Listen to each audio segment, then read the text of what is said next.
This is Morning Juice.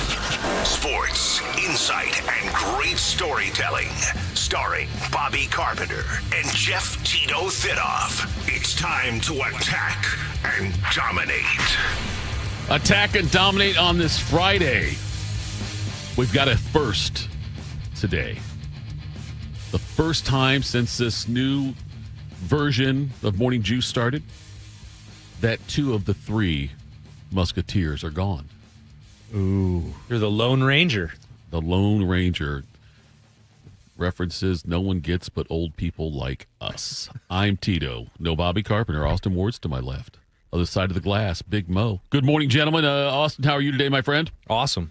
Big Friday, Football Friday. Mm-hmm. Ready for one last time in the Horseshoe on Saturday. A little senior day action against Rutgers. So fired up for that. And yeah, I guess that's a bold prediction because technically Ohio State could have something go wrong in the next 2 weeks and then host another playoff game, but I don't think that's happening.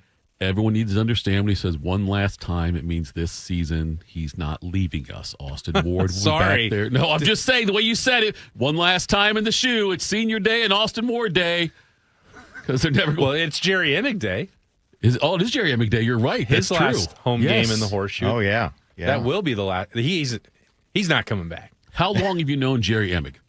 Now 13 years. So, right, I took the job at ESPN and moved to Columbus in May of 2012. And so one of the first people that you have to call and get to know and beg for credentials and to get onto the mailing list is Jerry Emick. So I shortly after I got here had my first conversation with him. And he's like, explain what you're going to be doing there. I was like, well, ESPN wants reporters around here. So like you're going to have an on-the-ground reporter who can, do television hits. I'm going to write every day. There's going to be a website, ESPN.com. Say, okay, interesting. Well, we'll see how that goes. It's nice to meet you. But then obviously spend hours and hours and hours of time around him, press conferences, and I've had opportunities to spend some time with him away from work. The first time that I went to cover the Heisman Trophy ceremony in 2018, it's like not a lot of people on this beat were doing that then.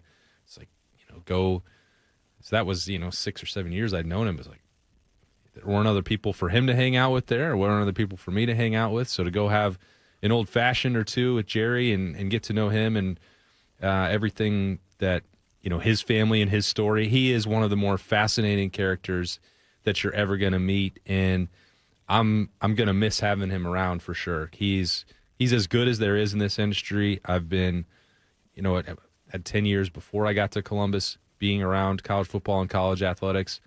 He has one of the more difficult jobs in this sport, and he's always balanced that stress with great outlook on life. And he's going to deserve every bit of adulation that comes his way on Saturday and for however many games that come after that.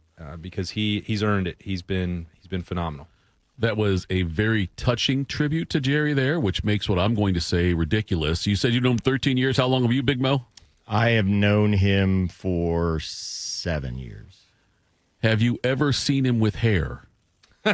Only some pictures. Okay, because I was say the reason I bring that up after you're now I feel like I'm gonna feel like an ass. What I'm gonna say, but my uncle used to cut his hair. That's how long my uncle's known him. My uncle was his barber. Well, hasn't got a lot of work out of that in the last No, not a lot of work. No, not the last damn near 13 years. I guess I was trying to think of how long it's been. My uncle used to always tell you about my uncle still cuts my hair. By the way, he's retiring in December. My uncle is. So Jerry was a client of his for quite some time until it was no longer necessary. Not needed. Right, until it wasn't needed any longer. Hey, time comes for us all. Yes, it does, and it came for his hair a long time ago. Morning Juice, sponsored by Riverside Bank and Dublin Event Risk Elite Protection. 2 flowers here on YouTube, the Fan app, HD3, also Facebook, also Twitter. Download the show anytime. Catch us from 10 a.m. to noon on 10 TV Plus. You can hear a replay of this year's show on the Fan, too, 1460 a.m. from 1 to 3 p.m. We'll have Lee Sterling join us around 6:25, A.J. Hawk at 7:40. I mentioned the HD3 and the 10 TV Plus, and if you would just do me a personal favor, if you're one of the people who goes and watches this the beat with Austin and Berm, they're blowing us out of the water on views on 10 TV Plus. So if you can go through and maybe just every time you click on one of their things, click on us as well. I'm sitting right here. That's fine. I don't mind doing this in front of you. I'm telling you, I don't like getting our butts kicked that badly by The Beat. It's a great program. Don't get me wrong. I'm just saying, just click on us also. Yeah. It's you don't have. They're not mutually exclusive. That is my marketing pitch. That's how I'm going to increase the numbers here, is by just piggybacking on Austin Ward. That's my goal right there. That's a dangerous place to be, my man. I'm just saying that's the strategy. Let's see here. Jackets beat Toronto 3-2 in overtime. Adam Fantilli, 2 goals, 1 assist. That adds up to 3 because you can't assist on your own thing. So we had a hand in every goal. They won an OT. They play at the Red Wings tomorrow. Cavs host the Pacers tonight at 7. Texans over the Bills 23-19. The Ohio State men's basketball team defeated Western Michigan 91-58 to stay undefeated. And Ohio State women's soccer won in double overtime to upset number 1 seed Notre Dame and advance to the Sweet 16. How about that? That is something big else. Win. That's a huge win right there. I'm not getting paid extra today, but I should be, because normally I can just relax and just make witty comments during this next segment. Oh, no. But now I actually have to do some heavy lifting. Well, the lifting was done. Bodie sent the list to me, so that knocked out a good chunk. I just have to read a bunch of stuff now. But let's do Today in History. Time to get smarter. Morning Juice presents Today in History. Here's your professor, Bobby Tito. Carpenter. That's high priced right there. We put a lot of money into it. All these firsts already in Yes, just I the know. opening 10 minutes of the show. I used to say, it used to be when Bobby was off and it was Shark and Beam then with me. I did Today in History a couple times, and I apparently did so poorly that they took it away from me and gave it to Shark whenever Bobby was off. So this is a chance to rebirth here. Let's see. The first thing I got to tell you is that today is Friday, November 21st. We're almost off to a bad start. No, 2025. We are, because I don't know how many days are left in the year. I'm supposed to check that out probably. 43. 33? Does that make sense? No, 46. 46. Okay, whatever. 46. No one's counting. 1789, North Carolina ratified the Constitution, becoming the what state? What number was North Carolina in 1789? 12. This side of, God, you knew it. You looked it up. Albert Einstein publishes his paper. Does the inertia of a body depend upon its energy content? His general theory of relativity introduces the equation E equals MC squared. I don't have anything for that. It's good reading right there. Thank you. I appreciate that. 1949, Bill Veeck sold the Cleveland Indians for $22 million to help fund his divorce settlement. Bill Veeck was a showman in the sense of like P.T. Barnum. Yeah. He was amazing. He, I believe he owned the St. Louis Browns. Yes, I know where you're going. And then he wanted to start a team with all black players. Mm-hmm. And Major League Baseball wouldn't let him. Judge Kennesaw Mountain Landis, I believe, was involved in that one as well. Yeah. But yeah, he wanted to do that, though, before the Jackie Robinson became a thing. He had a midget that came up to bat when he was owner of the Browns. Eddie Goodell. And Goodell's number was 5/8. 5/8. He walked on 4 pitches, and that was it. All-time leader in on-base percentage. He really, I believe he is, yes. Much like how Justin Zwick is the all-time passing percentage leader in arena football history. 1-for-1, 48 yards per touchdown. 1952, I'm not comparing Justin Zwick to Eddie Goodell. Okay, I'm not saying it was a freak show or anything like that. They're just record setters. Record setters, what they are. 1952, the first U.S. postage stamps in 2 colors is introduced. In 1960, this is a bad one. 1963, JFK flies down to Texas. Then what happened? I don't think he didn't fly back. He did fly back. Well, he did, but he was not. No beverage service. 1970, the Knicks play their first NBA game. They beat the Cavaliers 102-94 at Madison Square Garden. In 1973, Pete Rose won the Most Valuable Player award for the National League. That was a run. In the 70s, you had Bench for the Reds in 70 and 72, Rose 73, Morgan 75, 76, Foster 77. There we go. Stupid knowledge. I couldn't tell you 12th. I couldn't tell you how many days were left in the year, but I can tell you Reds MVP winners in the 1970s. In 1976, I still got to get around to seeing this movie. Rocky premieres in New York. You don't have to do anything. I'm supposed to. I'm told I should.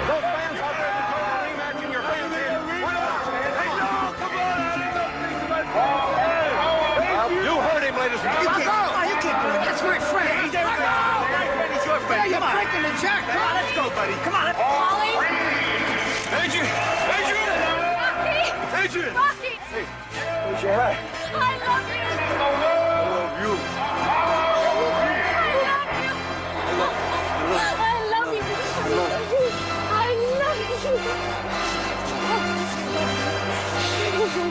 love you! How could you have never seen that movie?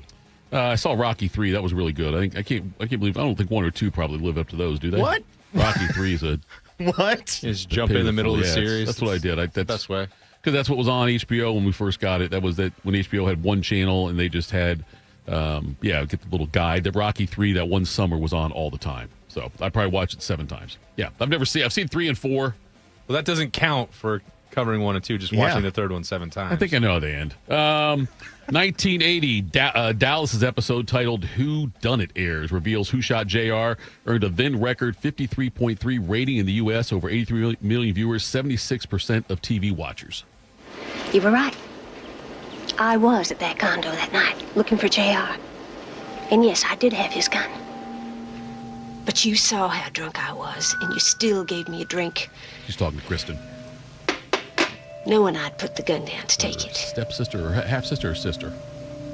Sounds like Who's there? what was his That was Sue wife? Ellen. Sue That was Ellen, Sue Ellen, yeah. yeah. You went to the office that night with JR's gun.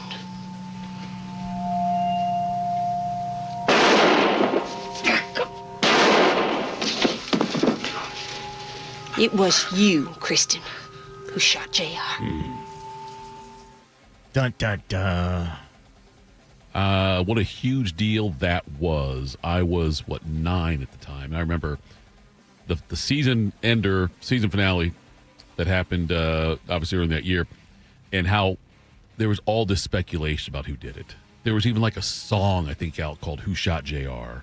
And it was such a huge reveal. Obviously, 53.3 rating is pretty damn good. That's huge. Yes. Yeah. 1981, Olivia Newton-John's song Physical goes number 1 and stays there for 10 weeks.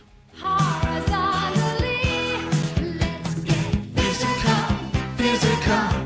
I wanna get physical. Let's get Physical, let me. Oh, sorry, we're done. She was easy on the eyes. Yes, she was. Yes. She was also 37 years old when she played in Greece or something like that. She was much older than a high school student That's in okay. Greece. She's from Australia. Nobody from Australia looks their age. They either look really old or really young. I think everything goes in reverse down there. It Yeah. does, yeah. They actually, they do. That's true. That's the toilet goes the other way too. I think when they Keeps flush. them young. Yes, it does.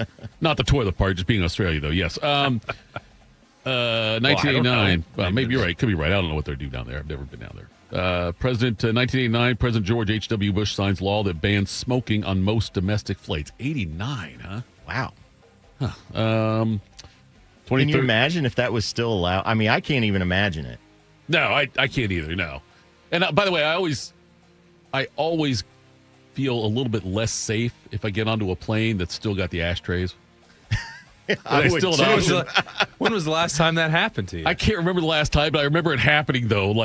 Probably I don't know, maybe the last 5-10 years. and now I'd you say. know exactly how old that plane is. Exactly. That's what I'm saying. Did Yeah, they- this plays at least this year. Were there this many years old. propellers on each wing? Yes, I think there was, and we all had. I think that. I don't. I remember. I can't remember the last time I saw it. I remember seeing. Think, oh man, this plane's not new. This thing has seen some Yes, things. it has. 2013, Pharrell releases Happy. With the air, like I don't care, baby, by the way. Because I'm happy. Clap along if you feel like a room without a roof. If there was ever a song that was an earworm, that is a song that is. I think it's probably a top 10 earworm. Yeah, Yeah. I'm trying to think. We had one last week. We had The Lion Sleeps Tonight. Oh, yeah. That's one that's also one, I think. Yeah. I gotta say, Pharrell putting that into Despicable Me and then having an 8-year-old now who's watched all of those movies. Yeah. He's got to be one of the most irritating, good-natured people in the world. Because I sure. just am so sick of that song. And then I have to associate him with the horrible Minions, like the worst characters ever created in cinema. Well, he also did the song Blurred Lines with Robin Thicke. So That's right, he did, If you need to get away from that, listen to that, and you're like, okay. Who else was that? T.I. in that? T.I. was in that. And then didn't that lead to Thicke's divorce or something? Well, pretty much. I mean, not that he was... He did the thing on... Divorce from music. Yeah. Yeah. He did the thing on the MTV Video Music Awards with Miley Cyrus, which was really... risque. A little spicy. It was a little spicy. Some birthdays today. In 1694, Voltaire. Oh, of course. Yeah, know him. Okay. 1920, Stan the Man Musial. He was born. Stan the Man is the one who had the record for National League hits until Pete Rose broke it. Stan Musial had 3,630 hits in his career. Half of them at home, half on the road exactly. Wow. Is that written down, or is that just another one of your useless That's one of the useless things stats? I know. It's just a useless thing that I know. That's not incredible. even on here. I know it's stupid. 1940. By the way, I forgot to get milk last night at the store. 1944, Earl to Pearl Monroe, longtime NBA guard, born 1945. We have no sound for Goldie Hawn.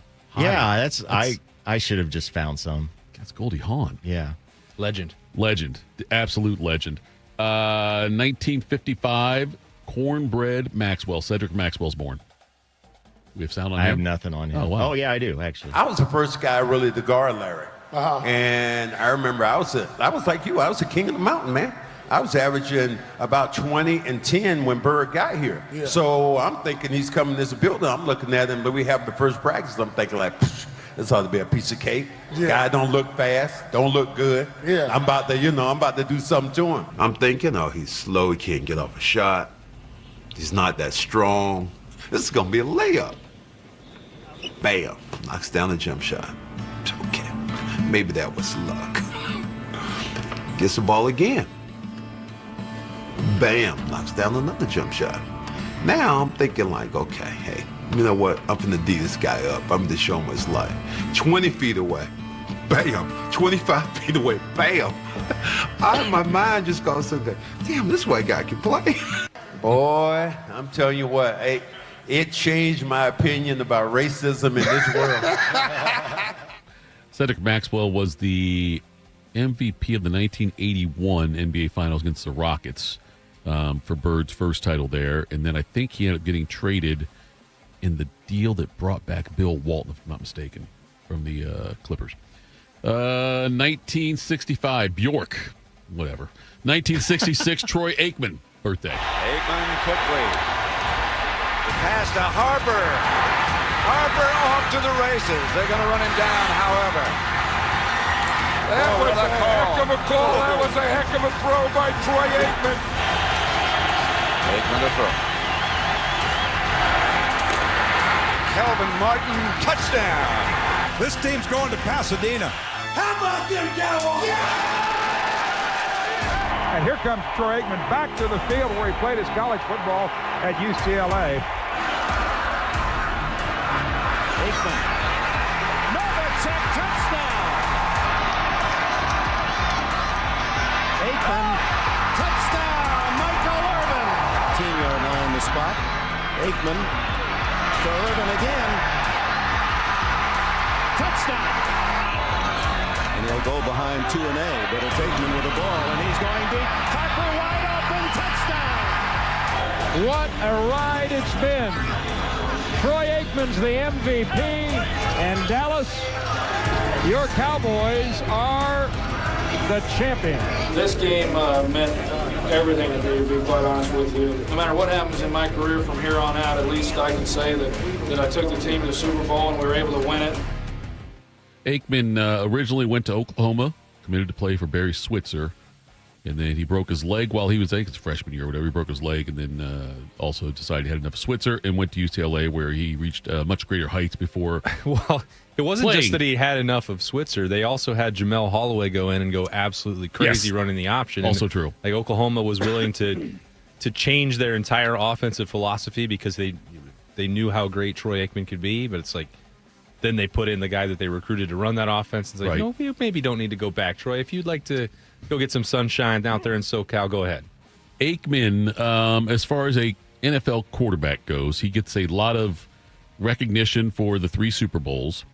Also, though, great coach, great supporting cast. Is he overrated, or do you think if you put another quarterback in there, another guy from that era, would they have had the same success? I think Troy Aikman doesn't get enough credit for what he did. Okay.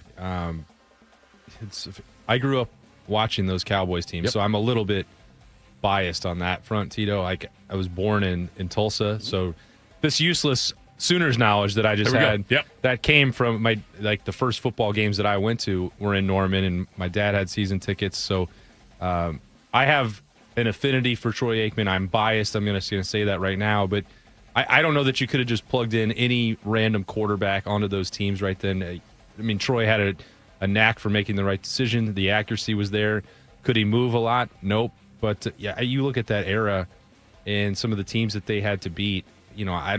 The toughness that was required, the ability to manage. I think in the locker room, some of the egos when you're playing with a Michael Irvin, when you're playing with Emmitt Smith. He's got a different reputation these days, but the holdout and was one of the first ones to do that and carry it into a season. Like, it was difficult to be around Jimmy Johnson, all those guys. So I give Troy a lot of credit for that. He's one of my favorites growing up. Jeff George could have done it. Well, what do you got? What do you think, Mel? Well, I tend to agree with that, but I think that in little spurts you could have a backup go in, right, and Jason be able to Garrett. run that. Yeah, Jason Garrett. Good one, yes. Well, Bernie went there and was able to get them out of the NFC title game into the Super Bowl. So they had a team that was built to succeed, but I tend to agree with Austin. The way that Aikman just led, he was so smart with everything that he did. He was the first one basically that they built that team around, him and Irvin. So they knew what they were doing. This date, 1969, Ken Griffey Jr. was born. He couldn't get there because of the injury that kept him out of those 73 games. Rips it deep. Goodbye home run hitting the facade of the upper deck at Yankee Stadium. And it is a 2-1 Yankee lead. Folks, that was a shot. Griffey had a home run in the fourth inning leading it off. 1 for 3 in the ballgame. 4-2 Yankee lead. Runner at first, one down. Deep to right field. Way back, he has done it again. Goodbye home run.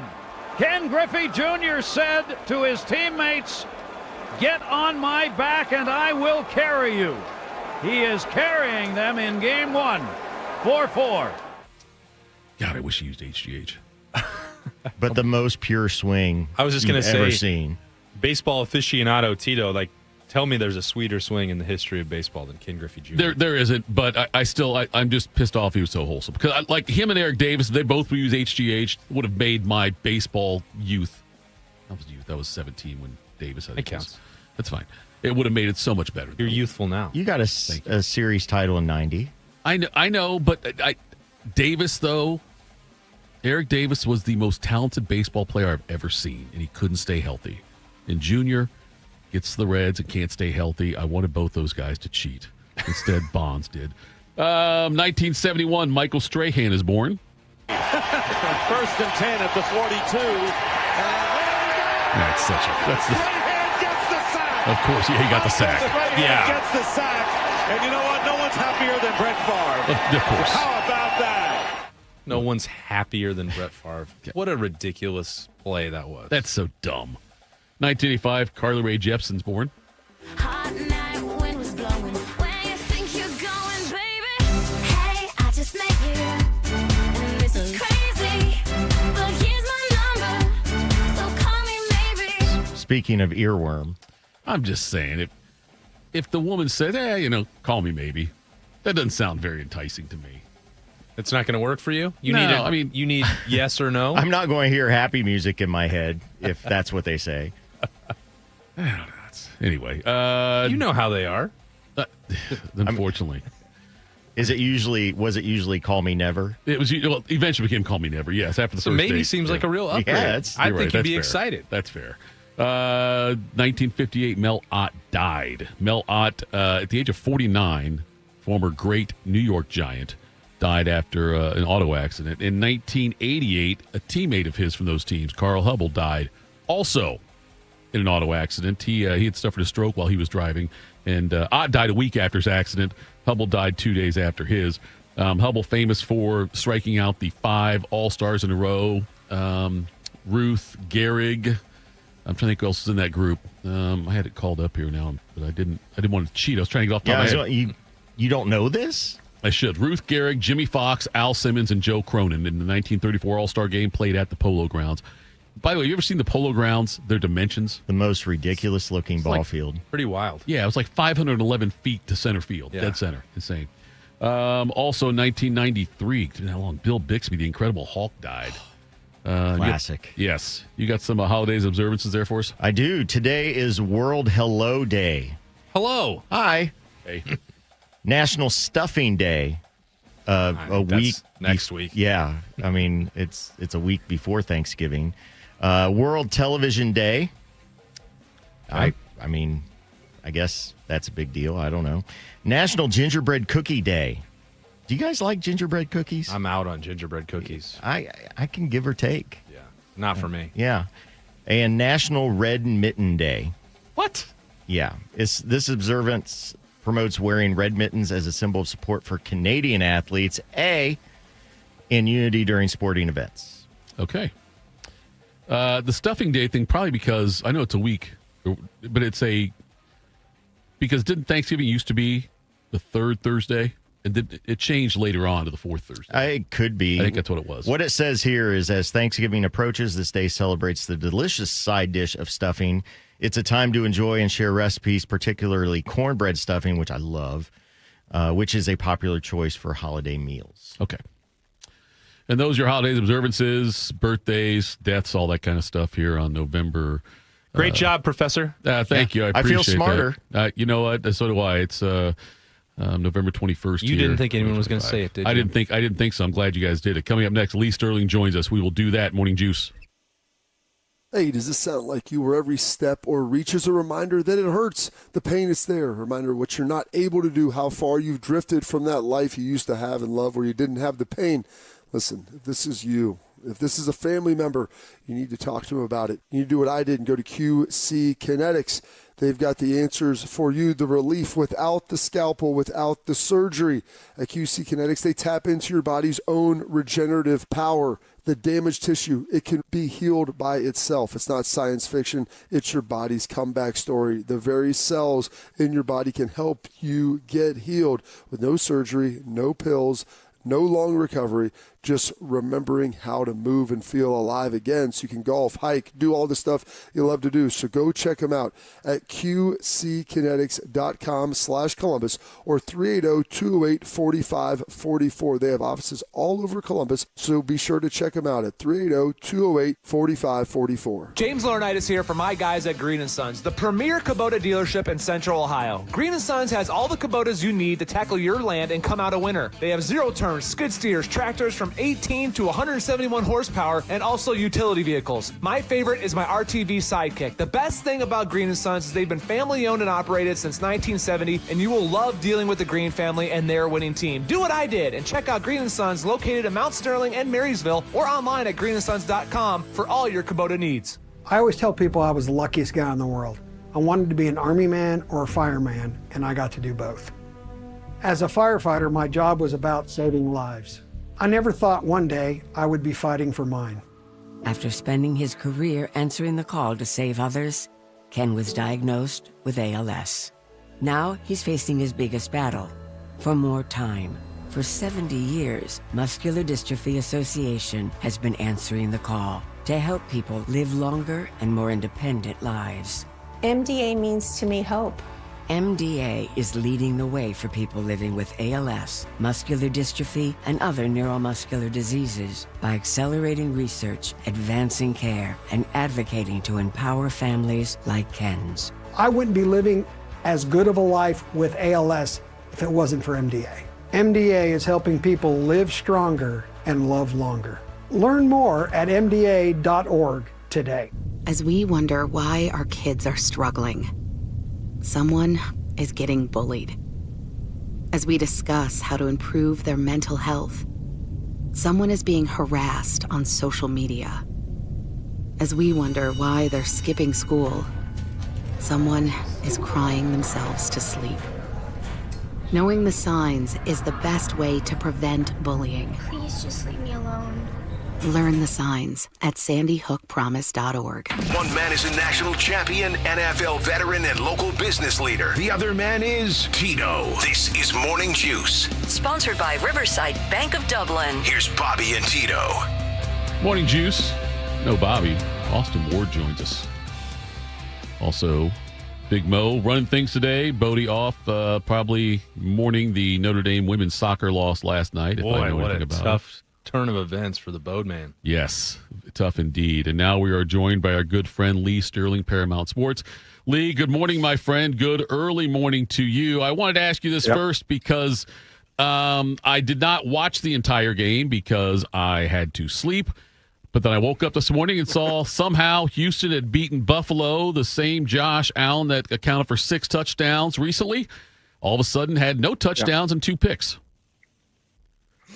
Well, it wasn't just the stat line. I don't know if I've ever seen a team beat another team up physically, and we're talking about a team that's considered a contender. So I think they might have ended with like 7 or 8 sacks. It was just the offensive line. They were guys on the offensive line. They didn't even want any part of staying on the field.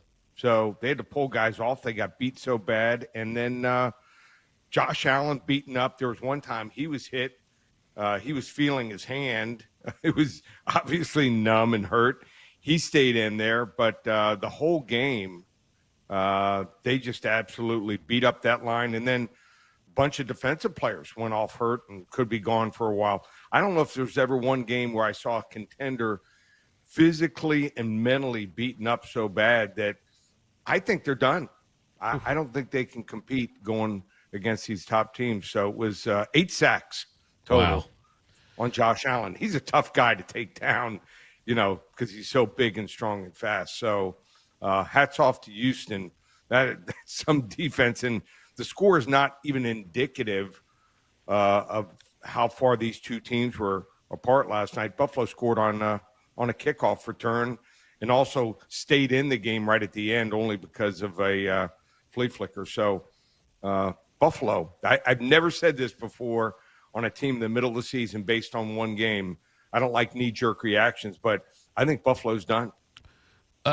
Switching over to the college football schedule for the weekend. First, how did you do last week in your picks? We went well. We did well. 3-2 and 3-2 college in the NFL. So had a lot of close games. These lines makers are making it. You see it every week, on the Ohio State game. You're like, the line's 28, the line's 35, the line's 33.5. When are they going to call off the dogs? Can the other team score 10? That means you got to score 44, 45. I mean, and in the NFL, they're tight. There's so many games that are right at 3 because a lot of games end on 3, 4, 6, and 7. Oregon is taking on USC, a must-win for USC if they want to stay in the race for a playoff. Oregon's favored by 9.5. How do you see this game going? Yeah, and if Oregon gets upset, who knows? I think they might be out. So many things can happen. This is one of these games that I think is going to be a fun game to watch. USC in the past, they were Charmin soft on defense. I mean, you just ran right through them. This year, they played 5 teams I consider tough in the trenches: Notre Dame, Michigan, Iowa, Nebraska, and Northwestern. And they won 4 of those 5 games. So this is a different team.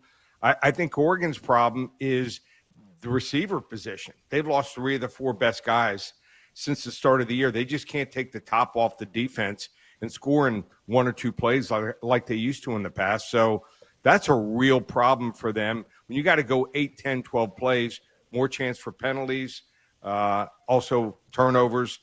I think Oregon somehow survives 28-25 at home, but it wouldn't shock me if USC wins. I think this is a one possession, might be a one come down to the final play game. Lee, you mentioned when you were just talking about the way college football works with these lines and how incredibly wide the margin is, the point spread for Ohio State. It's up there again, more than 4 touchdowns, almost between 31 and 33 right now. But they've still been a machine when it comes to covering, so they've got an opportunity against Rutgers on Saturday. Which way are you leaning there? What's crazy is Greg Schiano, and I know him from down here when he was here at Miami in the late 90s, early 2000s, was, defensive coach. That's his whole persona. That's what his teams are all about. He's the defensive coordinator here. Now they're an offensive team with no defense, so I found that really strange. But this might be that one look-ahead game a little bit. Not a game that I'm personally playing, but I might take Rutgers here just because it's above 30 points here. I think that they win this game something like 45-14, only because Rutgers can score maybe 2 touchdowns, maybe. Would I maybe take the points? But I would call this my pizza bet here. I wouldn't bet more than a pizza on it. He is Lee Sterling with Paramount Sports. And let's switch over now to the NFL, the Chiefs and Colts. Now, the Chiefs are laying 3. I want to get your pick on that game, and also I would like to know if it was 3.5, would it be a different pick for you? I might buy it down. The number 3 in the NFL is the only number I buy down on. So never in a college game. Points are cheap. Obviously, you see games, unless it was a couple years ago, Penn State was playing someone and the total was under 44. Pro games on or off the number 3. Yeah, I might buy it down, but I think the Colts, they might be ripe here for a rough stretch here. They're 8-2. They have a 2-game lead in the division. But look at the teams that they've lost to and had trouble with. They lost to the Rams, number 2 scoring defense. Rams might be the best team in the NFL. They beat Denver by 1 point. Denver's number 3 in defense. Lost to Pittsburgh, turned the ball over 6 times. Pittsburgh's hot and cold on defense. And now the Chiefs are number 4. So do you want to go against Patrick Mahomes, his top 3 downfield targets? And I'm talking about Rice, Worthy, and Hollywood Brown. The longest reception last week was 11 yards. Are you kidding me? He's going to bounce back from that. His ball was flat last week. So I like Kansas City at home here. I'd even lay 3.5. I think the line's going to go to 4. You also mentioned those Steelers in that answer there and the up and down success of their defense. Yeah. They've got the Bears in an interesting matchup on Sunday as well. Yeah, crazy that the Bears are 7-3. Who would have thought that? Not me. You win close games. No one had that on their bingo card. We don't know if Aaron Rodgers is going to play. If not, it's Mason Rudolph. Here's what's interesting about that game. If Mason Rudolph plays, they will at most move the line 0.5 point. Just shows you that back in the day, Aaron Rodgers, if he didn't play, 7 points, they would switch the line. Shows you how far he's fallen. You know what? I'd even take Pittsburgh if Duck Hodges was quarterbacking Pittsburgh here. So I think Chicago's fake. I think you can attack their secondary, and their special teams are hot and cold every single game. They were hot last week, probably be cold here. I think the wrong team's favorite. I like Pittsburgh 26-20 here. All right, let's go to your game of the week now, and tell us a little about that and how people can get that. Wow. It's a big game here. All of the Raiders and the Browns. So you get to watch the world Sanders. Is waiting. Yeah, it's the only reason people will turn this game on here. So you want to get the game for free, Raiders and Browns, 800-400-9741. Again, the number 800-400-9741. Give you the game for free. We're on a roll in the NFL, 33-11-1 on Sundays. So it's called Lee's NFL Sunday Golden Ticket. 5 selections every single Sunday for 4 weeks, 197. We also have a UFC card this Saturday. It starts at 10 a.m. tomorrow morning, 10 a.m. from Qatar. And we lost last week on our UFC. We still won, though. 18 of the last 24 cards. I'm doing a Super Saver card. Normally 5 selections, $55. 5 selections, $5. You heard me correct, $5. I just want to make sure you have a credit card and a pulse. Just go to ParamountSports.com. Lee, appreciate the time as always, buddy. Have a great weekend. Win some money. All right. Okay, let's do it. That was Lee Sterling, Paramount Sports, joining us right there with his picks. So, yeah, go get the free selection if you want to do that. Coming up next, We will get some quick hitters out of the way. We'll do that next. Morning Juice.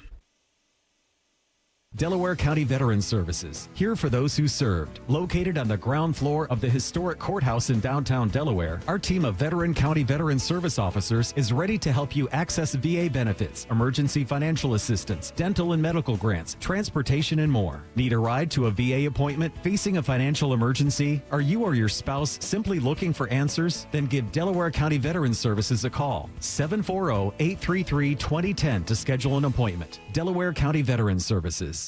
In honor of all those we've lost to cancer and those still fighting and thriving, like basketball analyst and cancer champion Dick Vitale. I want to beat cancer. I'm going to beat it. That's no doubt in my mind. I'm going to win this battle. Defeating cancer will take all of us. Join our team to help fund game-changing research that saves lives. At the V Foundation, V is for victory over cancer. V is for victory over the odds. V is for victory over health disparities, victory over setbacks, victory over the unknown. V is for victory over giving up. Don't give up. Don't ever give up. Donate to the V Foundation to join our team and help save lives. Cancer can take away all my physical abilities. It cannot touch my mind, it cannot touch my heart, and it cannot touch my soul. 100% of donations fund game-changing cancer research. Donate now to the V Foundation at v.org. My son Ian was diagnosed with a brain tumor at the age of 16 months. The outlook was pretty rough. I mean, it was, we had no hope until St. Jude rescued us. I mean, they saved him. To this date, we are 12 years into this journey, and from day one, we've never once seen a bill. It gave us the peace of mind to know that we're there with our son, and we're gonna beat cancer together. Now, he is doing really, really well. He's alive because of what St. Jude has done. He's here because of the doctors who came before, their blood, their sweat, their tears, the knowledge accumulated and shared, with everyone else around the world. This is how we get rid of this, how we help kids beat cancer all over. It's the future. Together, we will make cures possible for every child everywhere. Learn more at stjude.org. Yo, I'm your old basketball. Haven't seen you out on the courts in a while. Why not pass me over to Goodwill? Donating me helps Goodwill's mission to provide career training and support services right here in the community. And that's a slam dunk. Donate today. Hey, I got next. To find your nearest Goodwill locations and to learn more about our mission, please visit goodwill.org. Goodwill, where your things start new lives. Bobby is the all-American male. Tito pulled a hammy getting his mail. This is Morning Juice. Morning Juice. Thank you, Lee Sterling, for joining us. Appreciate that as always. Big Mo's time to shine. Morning Juice presents Quick Hitters. Sponsored by Dr. Mark Levy. If you're snoring and not sleeping, call Dr. Mark Levy today at 1-800-MORE-SLEEP. Big Mo, do your thing, buddy. Absolutely. So Bengals had a second day in a row with practice full participation from Joe Burrow. Bengals star quarterback took 100% of the team's reps Thursday, according to its injury report. During the portion of practice that was open to the media, he took snaps with starting center Ted Karras as all the quarterbacks and centers worked on the ball exchange. Austin. Yeah. Is there any chance that you play him on Sunday? Not unless he can play safety or rush the passer. I don't. Lee was giving up on the Bills season after last night's performance. We're weeks down the road with the Bengals, and I don't. There's so much football ahead, and that division is still competitive in the North. Could Joe Burrow come swing this right away? I mean, he's one of the best quarterbacks in the game, but that's not been the problem. Joe Flacco was still making a lot of things happen. They were still in position to win these games if they were scoring 38 points and then losing consecutive weeks. I don't know if Joe Burrow can fix that, and I don't know if it's worth the risk to me personally. There's a chance he could play. He's a competitor. He will want to. I don't know if that's what's best for the Bengals. It's surprising me because if they were still, I don't know. I mean, if they were still in contention, which they're not. You also lose Jamar Chase this week because of the fact he said he didn't do it. Of course he didn't do it. There's no video evidence. There's not 12 4K cameras catching him doing it. I gotta take him at his word. But Austin, this is where and Bobby hates it when I have discussion with him because I said, Bobby, look, if you're out of it, don't play him. Tell him to get better for next year. He's like, no, it's not a football player. You know, football players want to play. If they're healthy, they're going to play. If they're healthy, they want to play. They want to get out there. They want to do this. Oh, okay, but What's the same thing that we're going to talk about a lot in the 7 o'clock hour? Yeah. Jeremiah wanted to play last week, and he did play. He's going to want to play tomorrow. Right. And he might on a limited basis. But sometimes the competitive side, and you and I both had this conversation with Bob, the player is always going to want to play. Yeah. They got to that level and got to the NFL because they are ultra competitive and want to test themselves whenever they possibly can. Yeah. And sometimes even when they can't or they shouldn't. And I think in this situation, there is so much tied up. Not only is the Bengals defense not going to put them in a position to compete for anything in a month's time, but the offensive line is going to immediately put Joe Burrow back in harm's way. They haven't fixed that issue. Right. So I don't. And what I don't want to see happen though is for him to rush it back in games that really don't mean, because the Bengals are better off. They suck the rest of the year. Get old draft pick. Yes. Maybe improve the offensive line of the defense. And then waste it. Right. Yeah. Take somebody like Shamar Stewart again. Right. So and if he goes out and gets hurt again, and to where it's something that might linger in the next season, then it's like, what are you doing? You just got so much money wrapped up in this guy and the receivers. I don't know. I understand Bobby's point. I understand, yes, football player wants to play. I get all that. I'm just not sure it's best for the team long term. Bobby can't win that argument today because he's not here. Bobby, you're wrong. Now he's going to call in. We could only hope. Yes. I know you guys were probably really thinking about this, but it was a missed curfew in Vegas that prompted the Cowboys to discipline CeeDee Lamb and George Pickens. They missed a curfew. A missed curfew in Las Vegas? Yeah. Surely not. Hard to believe, I know. Lamb told reporters that he and Pickens were at Red Rock Casino having dinner and drinks. Now, if I'm going to miss curfew, I don't know that Red Rocks is where I would go. It's a nice casino, but I mean, it's not really in the thick of the action. And maybe that's why they went there. We're going to go a little bit outside of town. Right. Nobody's going to know. Lamb denied that he was throwing up outside the casino. Oh, okay. Which had been mentioned on social media. Do you think there's cameras of that? It's Vegas, so I'm going to say yeah. The Cowboys had a 10 p.m. curfew Sunday night with a 5:15 kickoff on Monday. Tito, these are grown men. Yeah. And we don't know how much, maybe they missed curfew by like hours. But do you think this even does anything to these two to really get them to change their ways, so to say? Not unless they say the next time this happens. Kind of like, next time you're not going to sell out the first series. Next time it happens, you're out the half, you're out the game, whatever. You're suspended, you're fined, all these different things. I believe that, and Sparky Anderson did this for the Reds, tying it back to the Reds now, but there were different sets of rules for different players, And so I don't care. You can say it's right, not right. I almost said white, not white. I know. But that was good catch by me. I didn't do it though. We'll cut that out of the audio. But anyway, I know it's not right, but there's superstar rules. Not these guys on Jordan Love, but look, they're your top two receivers. And I don't think George Pickens has earned the same benefit of the doubt as CeeDee Lamb. I think this year Pickens has. I think Pickens has worked his way into that with the season. He's having a fantastic season. He had 9 catches in that game. Well, maybe I should say I don't think you want to give George Pickens. That may be true. Yes, that may be true. That usually means more money. George Pickens, he's going to get a big contract. I'm not convinced he'll live up to that big contract when it's all said and done because I know what he was like in Pittsburgh.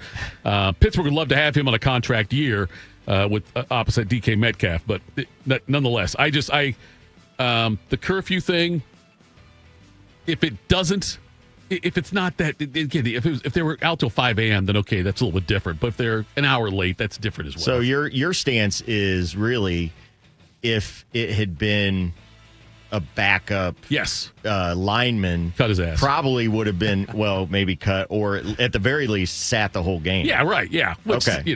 It didn't affect the outcome of the game. They still won 33-16, won rather easily at the game against the Raiders. So with those guys sitting out that first series, but I don't know. It seems to me. And by the way, whenever you see that, before they had the reason announced why, automatically I thought something about, there's something gambling wise going on. You know what I mean? Like, I wonder if there's where were they again? Las Vegas, you say? Yeah, I know. Gambling or strippers. Well, I was thinking gambling, like on the something about the game and about the line and about all that stuff. That maybe when you hear about guys with the over unders, not these guys would do that though, but that kind of thing. The first thing that creeps my mind now is that it's not. There was a prop bet who would get the first first reception, and they were like, well, we're going to make sure they're not in the first series. I think it was DraftKings came out and refunded everybody's money who bet on what the first drive would be for Dallas, what result in a punt, field goal, touchdown, whatever, Yeah. And they refunded all those bets when it was announced that Lamb and Pickens were out for the first series. So I had CeeDee Lamb to, I think, a touchdown and 70 yards. Right. If I'd have known he was puking on Sunday night, I think I would have made a different bet. Well, he is on my fantasy team, and as soon as I saw he wasn't playing the first series, I was like, are you kidding? I'm looking at the injury report. Right. Like, there was nothing there. Luckily, it was just one series. Over-under was 50 in that game. Ended up being 33-16. And if you're wondering how bad this Raiders team is, and if Pete Carroll and Chip Kelly and everybody else probably need to be ushered back out the door, CeeDee Lamb and George Pickens were like, you know what? Let's go out. Yeah, right. Let's go out on Sunday night. It's not going to bother us. We're still going to win tomorrow night. No problem. That's the biggest indictment of the Raiders I've heard. Mm-hmm. Chip Kelly's future offensive analyst for Ohio State. I asked Bobby about this. I know why Chip Kelly left. $6 million. Yes. Mm-hmm. Highest paid coordinator in the NFL. Anywhere, I guess. Boy, probably. He's earning that money. Do you think Chip regrets it? He's counting cash. I understand that. But if he stays at Ohio State for another year with this offense, okay, and does it again, somebody else maybe in a better situation than what the Raiders is would have offered him a job. No, I think it's a great question, Tito. I got the sense that Chip Kelly very much wanted to get back to the NFL level. Right. He seemed like he had more unfinished business there. He had an opportunity to come back and work with Ryan Day and win a national championship, and I feel like that checked that box for him. And he was free and clear of the UCLA situation that he didn't want to be in. So I think the recruiting side, the managing NIL, I don't think that Chip Kelly had great interest in that, and I think he was ready to get away from the college game as quickly as possible. And then he got a payday that I think will allow him to get not to retirement sooner if this isn't working for him, which it's not, at least in Las Vegas. Right.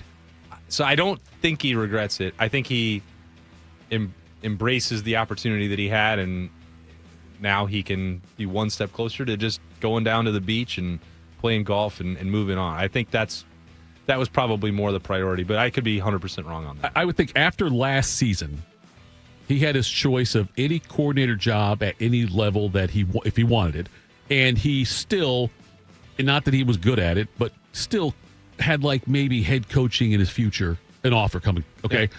Whereas now, I think there's no way another team in the NFL would try to hire him as an offensive coordinator. No.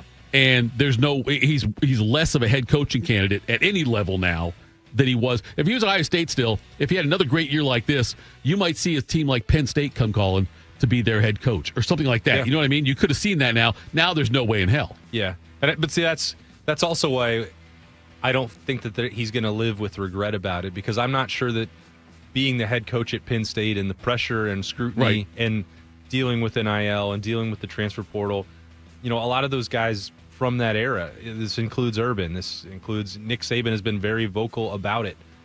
They did not adjust all of them. Nick Saban did. Right. But Urban's hesitancy has been, I don't think that my way is going to work anymore. And Chip Kelly is finding that maybe his approach is not working anymore, whether that's offensively or whether that was the way that he didn't recruit at UCLA or manage the roster and all those things. So some of these guys are really smart, Tito, and you know that as well as I do. They have awareness about that. Some have less than others, like a Mac Brown comes to mind. But, Urban's got that good spot. Chip Kelly said, well, here's $6 million. I'm going to take that roll of the dice in Las Vegas and see how it turns out. And if it doesn't, I'm going to be good for the rest of my life. And we gave it one more shot. So I don't even think that he would have been happy had he been back and Ohio State's offense was doing all of this under Chip Kelly and not Brian Hartline. Yeah. And you had Auburn or Florida or LSU or Penn State or a dozen other jobs that are going to be open. I don't really believe that he wanted to be a head coach in college anymore. What else you got for us, Bill? Guys, don't sleep on the Rice Owls. Okay. I'm just telling you, okay? And who needs NIL? In an effort to boost student attendance for one of its biggest matchups of the season, Rice University is giving away free beer to students of age who attend the Owls game against number 22 North Texas on Saturday night. They're giving away free beer, T-shirts, ice cream. I'm going to enroll in Rice I mean, right now. What else do you need in life? That's it. It's got every base covered. So, Austin, or in the world of NIL, in the world of trying to drive attendance and trying to drive your fan base, do you think we actually might see more outside the box thinking like this? I think at that level, you have to.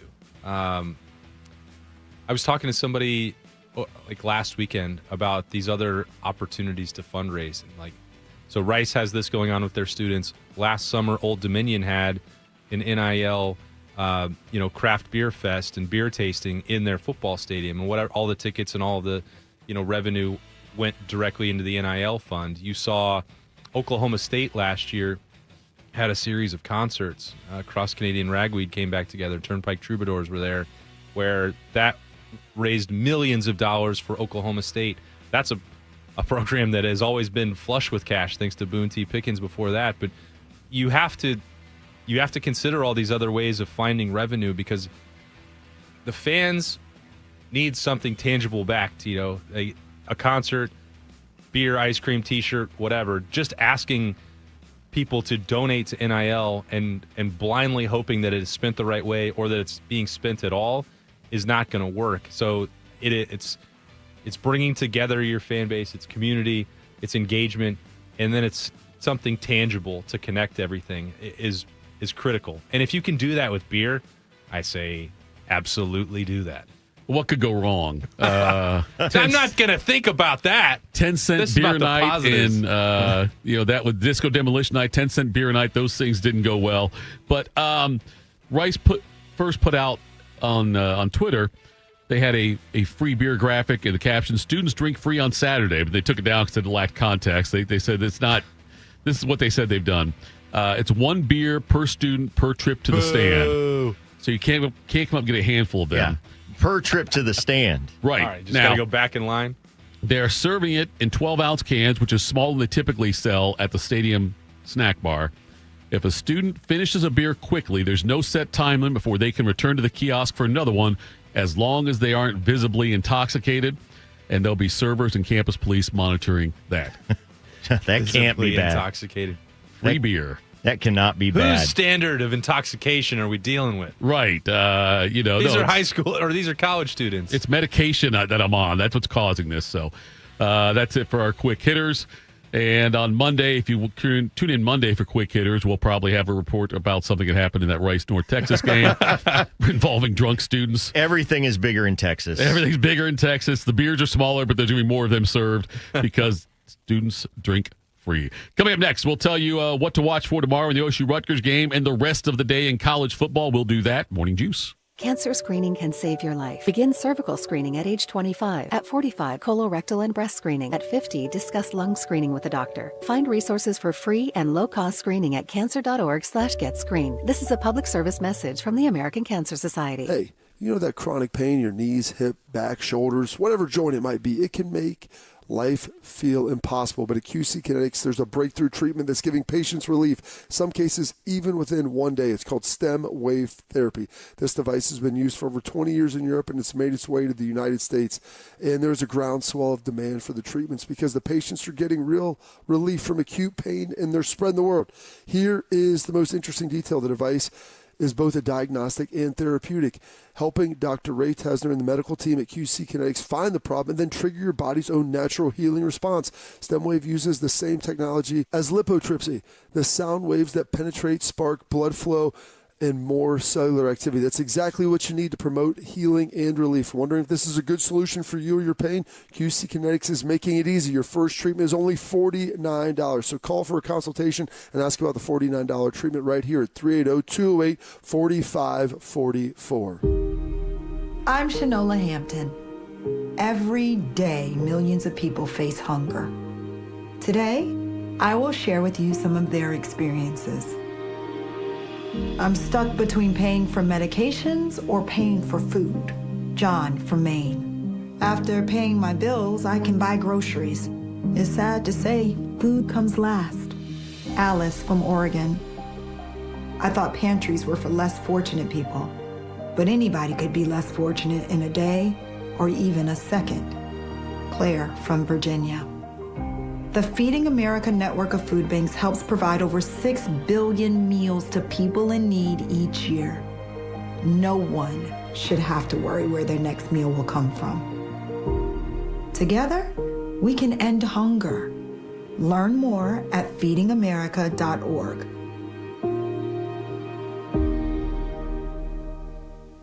My name is DeMar Hamlin. I play for the Buffalo Bills, and I play safety. CPR saved my life. I've teamed up with the American Heart Association as a national ambassador to help create a nation of lifesavers, turning bystanders into lifesavers through CPR education and access to AEDs. Nearly 3 out of 4 cardiac arrests that don't happen in hospitals happen in homes. Join me to ensure everyone has the chance to live longer, healthier lives. Visit heart.org/nation. Every child deserves a safe, loving, and permanent home. Help the Dave Thomas Foundation for Adoption find families for children who've lingered in foster care the longest. Learn more at davethomasfoundation.org. Proud to be your go-to sports addiction. WBNS, WBNS-FM, HD3 Columbus. The Fan 3, Ohio sports destination. One man is a national champion, NFL veteran, and local business leader. The other man is Tito. This is Morning Juice. Sponsored by Riverside Bank of Dublin. Here's Bobby and Tito. Not exactly, but it is Tito in Austin. Half Big right. Mo. Half right, yes. Speaking of half, he is one half of the podcast with Berm, the Beat. That's right. Austin and Berm Show, baby. What it is, Austin Berm Show. We get Rutgers tomorrow in the Horseshoe, Senior Day, and it would be the final home game, we have to believe, for the seniors and anybody who is not coming back next year because they're headed off to greener pastures, greener meaning money, but also the NFL. And Jeremiah Smith and Carnell Tate, Ryan Day, as is always is very vague about some of the injury news. Do you expect either, both, none of them to play? You asked me this on Wednesday, Tito. I know. And I'm 2 days closer to the game than I was then. Yep. I find this situation is really challenging. And you're building me up, working me up on this. Yep. I don't have a prediction on it. We're going to find out in about 24 hours. We'll get maybe a look at the availability report later tonight. We'll see. But I bet that they will take the situation all the way up to kickoff with both of them. And they are separate. We can't lump them together. If you're asking me, are they dealing with injuries? Are they at full speed? I don't think either of them will be tomorrow. But Jeremiah wasn't and was questionable with that leg issue, which the training staff said he was not going to make worse. He wanted to play, asked to play, did play. He did so on a snap count, played 22 in that game. When he walked into the Horseshoe last week, and he had basically the same limp as Carnell Tate, so there's no way that I would play him. Okay? But he wanted to, and the training staff said that he was cleared to go if need be. So I don't believe that Jeremiah, and the cameras caught him afterwards, and everyone thought, they made this worse by him playing. My understanding is that he did not aggravate anything. He did not make it worse by playing. So if his situation is the same, then there's a very good chance that Jeremiah could be on that same snap count tomorrow. I don't know if that's going to happen. It has not been decided that that's going to happen. If you're asking me, would I risk Jeremiah Smith's health tomorrow in any way, form, or fashion against Rutgers, knowing what's coming after that? My answer would be no. I'm more solidly leaning towards the fact that Carnell Tate would not play. Now, is it impossible that he could play? That's not my understanding either. I think, they've been very cautious with the nature of that injury. When you're dealing with some of those, muscle strains, and, it's not something that is season ending for Carnell. Could he have played a couple weeks ago? It looked that way at Purdue. Went through warm-ups. He'd gone through practice, but they have, been more cautious and shut him down a little bit in the practices and limited his availability in action. I think he did something yesterday. I think he was moving around. I think he was doing some running in the Woody. So it's possible, but I definitely, of the two, I think there's a very good chance that Jeremiah could play and a much lesser chance that Carnell could against Rutgers, because neither one of them is actually needed. I think the more interesting thing, and this is even less possible for me to predict, Tito, the way that Ohio State is describing the nature of these injuries and where they are relative to full strength right now, it's more important that they play against Michigan, and it looks like they're going to be able to. But things can change because there's going to be 3 more practices next week. If one or both get in a game tomorrow, how do they come out the other side of that? How do they look physically? So nothing is guaranteed and nothing is promised. I know that makes for bad radio, or that makes me look like a coward because I'm not willing to go say this is absolutely going to happen and pound the table. But these injuries aren't things that we could say definitively one way or another how they're going to be treated tomorrow. And I know that that's the biggest frustration, why we spent all week talking about it, 2 weeks talking about it. They're the 2 best wide receivers in the country.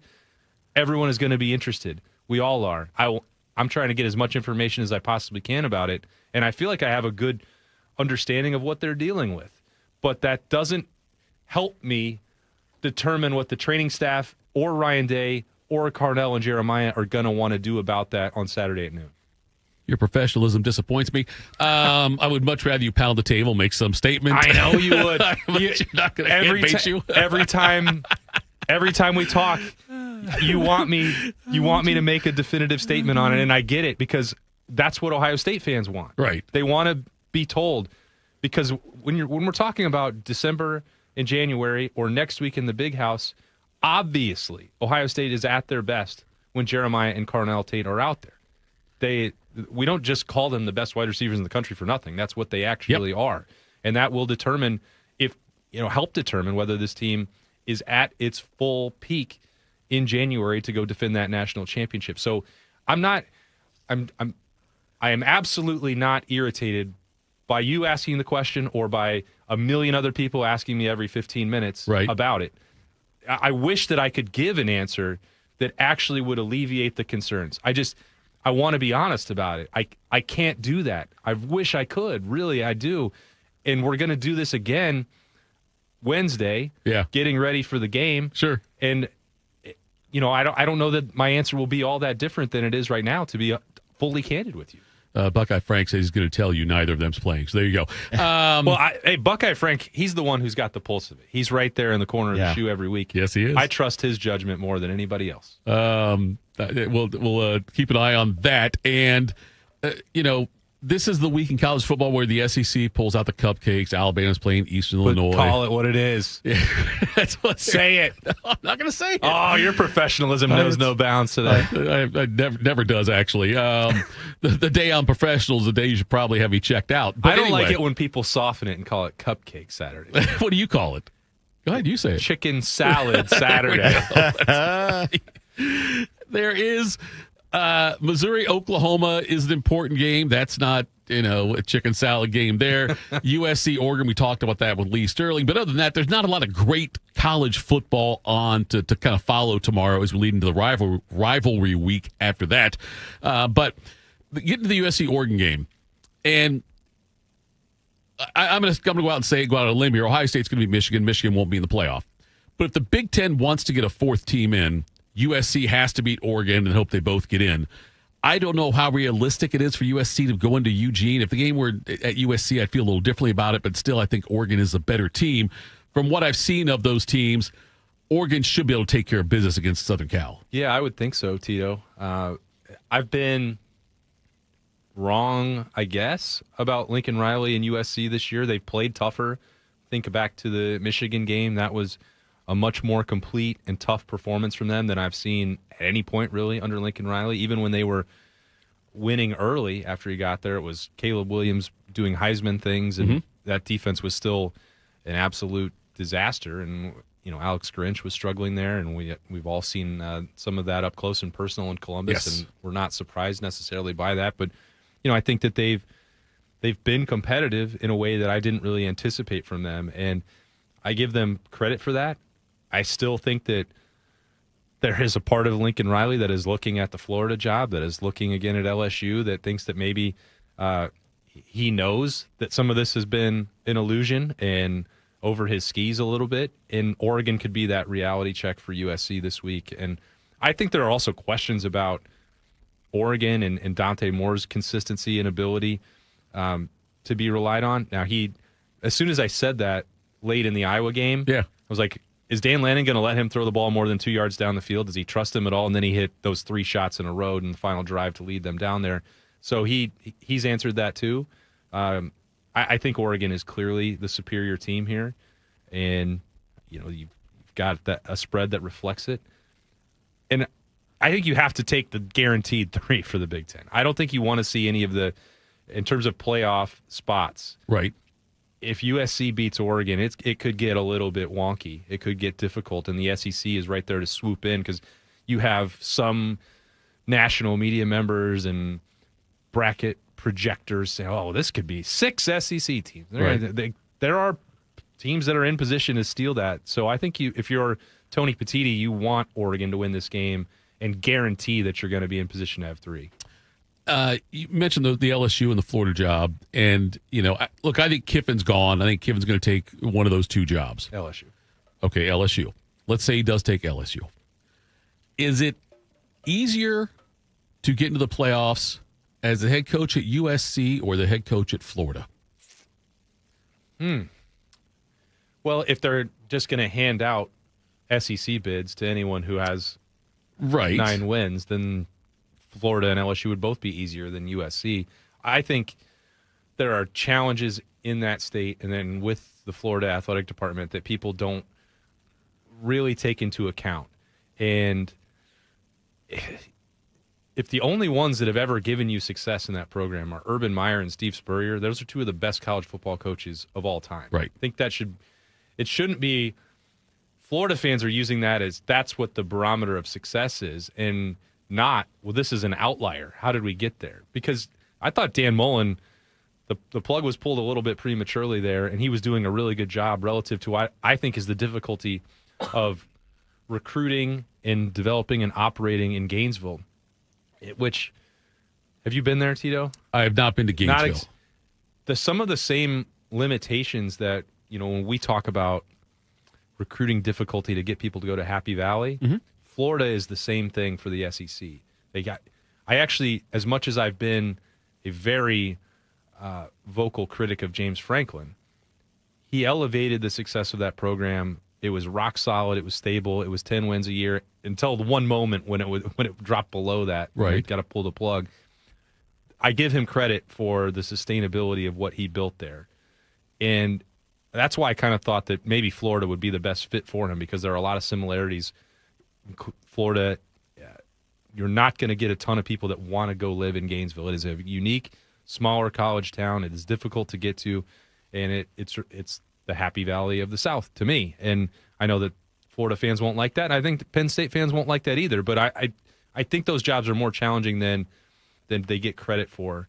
So it is going to be hard, I think, to get the Gators back to a level that they're in the playoff every single year. Even the expanded era doesn't mean it's impossible. They certainly have the resources and the recruiting, fertile recruiting ground to do that. But I think when Lane Kiffin is looking at this, where is it going to be easier to do that? The answer is, like, unequivocally to me, LSU. When the James Franklin thing went down, I started thinking about it, and it feels a lot like what happened with Earl Bruce in Columbus, where the standpoint of Earl Bruce was he had his faults also. He fully embraced, obviously, the rivalry with Michigan and everything, but he also had to follow a legend. And I know that Bill O'Brien was in between Paterno and Franklin, but Bruce had to follow a legend, and he had a great first season, playing for the national championship, went 11-0 for losing to USC in the Rose Bowl, but then had the series of 9-3 seasons where lost some games he shouldn't have, but then all the wheels fell off during that losing streak that final year, and I think they lost 3 in a row, and then they said, that's it, you're done before the Michigan game that week. But so, and Franklin kind of got the same thing, like he's great, he's good. We lost 3 in a row, he's gone. It's like, now we can't do this anymore. And so they got rid of him, I don't want to say rather quickly, but the decision was made based on a losing streak that had just occurred. So I see a lot of similarities there in how Penn State handled that. It'll be interesting to me to see if Lincoln Riley does decide. Now, Ohio State didn't have to pay him Earl $49 million. No, I think they gave him $49. I think that was his buyout at that point. For years, Woody only signed 1-year contracts every year. Woody Hayes signed a 1-year contract, which a lot of coaches did back then. But anyway, I'm curious to see how Lincoln Riley or other people view the Florida job. LSU job's on a different stratosphere, I believe. But like if he does in fact believe it's easier to be successful at Florida than it is at USC, that'll tell me a lot about where the USC program is. I think it'll tell us a lot about Lincoln Riley as well, because if he takes the Florida job, I don't know how commonly known it is that he's continuing to put his name out there for other jobs or looking around, but I know that it is a topic of conversation in agency and coaching circles right now, that is on the table. He seems to be like trying to get ahead of the posse with everything he does, whether that's at USC, softening up the schedule. I don't know if this Notre Dame series, let's get out of that. Well, that doesn't make sense for USC to do that. Let's schedule this non-conference over here. We don't want to have all these cross-country flights either. We got to do something about the Big Ten scheduling. It's like to me, from the outside, always looks like he is trying to find some corner to cut. And this has happened with USC recruiting as well. If you look back the last 6-7 months and some of the people that Ohio State was involved in directly against USC and, money that may or may not exist, it feels like he's constantly playing in an angle. And I don't know what that Florida one would be, because the reputation that he's built over the last couple of years is ducking challenges. And Florida would be a much tougher challenge to me than USC. There are difficulties in that spot, but in this Big Ten, where if you get that right draw with the schedule and the team, you play Maryland and Rutgers instead of Washington and Oregon, like those are the years that line up for you. You have to be ready competitively, and then you can take advantage because the third or fourth Big Ten team is almost always going to get in. He's actually got them in a spot to do that. That's why this week is so critical for him, and I think the way we view Lincoln Riley, if they go up and can beat Oregon, and you're right there in contention to take the Trojans back to the playoff, he doesn't need to go anywhere. And then he has proof of concept. And that would really be, I think, the first time that we could say that that's true for him. I don't know if you picked it up on that, Big Mo, but the pro over here did say something about Lincoln Riley ducking. And Oregon week, I thought that was very impressive. Do you think that was planned? Do you think he had it in his holster before the show started that if we talk about Lincoln Riley, he's going to say ducking? Well, I think that he's such a pro. He can be a wordsmith anywhere. Sure. So I got to think there's a lot that's in the holster. That's very ready to go. But it's not like he planned it. Not like he thought to himself before the show, if Tito brings up Lincoln Riley, I'm going to use the word ducking. He may have had it for a blog post. Okay. And then it was like, you know what? Just kind of second nature.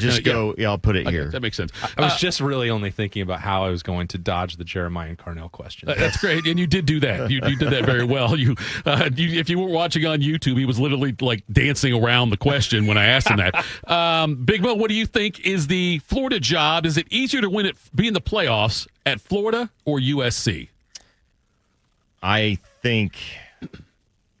I really think that USC probably you have a better chance at it, just because right now the SEC, no matter if you have the Big Ten that makes it try to seem like it's just as big as the SEC, but the SEC is still top to bottom. This monster conference. So I think in the Big Ten, USC probably can stay closer to that upper echelon. In the SEC, there's more teams that'll get picked, but I don't think Florida is one of those teams that can consistently be up there. They've just had too many problems. Yeah. And I don't know that Lincoln Riley is the type that can go in there and change a culture, personally. Yeah. And I think that's what has to... Not for the better. He hasn't stuck anywhere. So, no, I don't think... I think he would be better served if he wants to make the playoffs to stay at SC, but there's the money and there's the prestige of... you think about it, he's been in the Big 12, the Pac-12, the Big 10. Why not go to the SEC now? Maybe that's the way he's looking at it is... It's a world tour. Yeah, I want to show that I belong in the SEC. Yeah, it... but he didn't want to be in it, which is why he left Oklahoma. No matter where he goes, he is going to be pounding the table for a 16-team playoff. As you know, because that will certainly... He'll always be in it. Yes, increase it. I don't know. He just... I don't think Lincoln Riley is the... I don't know. As a coach, he's not... I think what he was quacked up to be. Coming up next, we will tell you what's got us juice. Morning Juice. Teachers are dynamic leaders, shaping a new generation. They bring a variety of perspectives from diverse backgrounds, innovating how they teach to prepare students for our fast-changing world. Achieving this takes skill and expertise. They're tireless explorers, creatively discovering a universe of solutions, telling stories, experimenting, inspiring, mentoring, connecting cultures, and connecting with each other, leading by example. Experience the unique joy of helping students thrive. Teaching is a journey that shapes lives. Are you ready to begin? Explore teaching at teach.org, a campaign supported by the U.S. Department of Education, Teach.org, and 1 million teachers of color. Around the world, Children International and friends like you are giving children in poverty a chance to grow and thrive, to be healthy, to succeed in school, and achieve great things. How do we do it? In the best way possible, by helping ensure access to healthcare, nutrition, and educational opportunities. And most importantly, by empowering youths and their families to get out of poverty and into employment through life skills, computer, and job training. The very tools they need to break the cycle of poverty and build futures full of promise. Because every child deserves a chance to realize their full and best potential. Learn more about how Children International is empowering children and families by going to children.org today. That's children.org. While serving in Vietnam, a grenade took my ability to see. Today, I'm a sculptor. Now, my fingers are my eyes. I'm Michael Naranjo. As a veteran, I know the challenges of life can be great. In my art, turning a lump of clay into something beautiful, that is worth doing. Life is like that. We each must use what we can to make things better. DAV helps veterans like Michael get the benefits they've earned. They help more than 1 million veterans every year in life-changing ways. Now, I show others how they can create something with their own hands. I know it can do a lot of good. With support from DAV, more veterans can shape their lives into a thing of beauty. My victory is bringing beauty into the world. Michael Naranjo, may your victories inspire many more. Support more victories for veterans. Go to DAV.org. Attack and dominate. You're locked into Morning Juice. Sponsored by Riverside Bank of Dublin. Here's Bobby and Tito. Tito, Austin Moore, Big Mo with you. And now we are going to tell you what's got us excited. What's got you juiced? Sponsored by Billiards Plus. Find your next grill and everything you need for the master griller. Billiards Plus on Dublin Center Drive in Dublin. If you're having fun, make sure you stick around because AJ Hawk joins us next segment. If you're not having fun, make sure you stick around. AJ Hawk is joining us in our final segment of the week. But if you're not having fun, honestly, it's on you, not me. It's a Friday. Normally, Bobby would go first, playing the role of Bobby Carpenter today. Playing the role of Bobby Carpenter today will be Austin Ward. What's got you juiced, Austin? Well, Liberty, my daughter's got a early Christmas surprise where she's going with her cousin to see a performance of The Wiz tonight. And that means I'm not going to see The Wiz. Which is Allie's not going to see The Wiz. That's brilliant. So that is on my brother-in-law, Paul. Yep. His lovely wife, Jess. Thank you for the generous gift and the time the gift that you're giving to me. Time with my wife on a Friday night before the game. So definitely fired up for that. Not even sure yet if it's going to turn into a sleepover for Liberty with her cousin, but it doesn't matter. Fingers crossed. Yeah, that'd be even better. But we're going to have a chance for a rare in-season date night. However long it lasts is great. I didn't even want to jinx it earlier in the week. Allie's like, well, where are we going to go? Where are you going to take me? I'm like, let's just make sure that everything happens okay. Let's stays on track because, one of Lib's other cousins, who I think was going to go as well, he suffered a concussion on Wednesday. He's been in concussion protocol for kids. How old? He's I think he's 6, and he just came back from school or the playground. He's like, yeah, I feel like I'm on a roller coaster, and telling that to my brother-in-law and his wife, and it's like I hadn't heard that before for kids dealing with. I mean, obviously kids can have concussions. I'm aware that's a real thing, but what do you do? And it's like, yeah, you can't go to school, you can't watch TV, got to do this, got to do that. And it's like, okay, well, and that's exactly what I was talking about, Tito. Let's wait till we get to the week. Yes. Make sure everything's okay so the date night's not ruined. Obviously, I want Jude to be okay, first and foremost. I just sound like such a coach sometimes. Yeah. But that'd be a big win for the program if everyone can stay on track. Hey, but look here. Honestly, health's the most important thing right now. That's what we got to look at. John in the chat wants to know, Austin and Allie like the Disney show. It is like the Disney There's show. There's a Disney show? Yeah. I just made it a life goal. So if there's a Disney show that includes my name in the title, I need to find that in my wife. People told us, we started dating, have you watched the show Austin and Allie? And I'm like, no, I've literally never heard of it. But we get that a lot, and it tells you what generation of people had kids at that time that recognize that.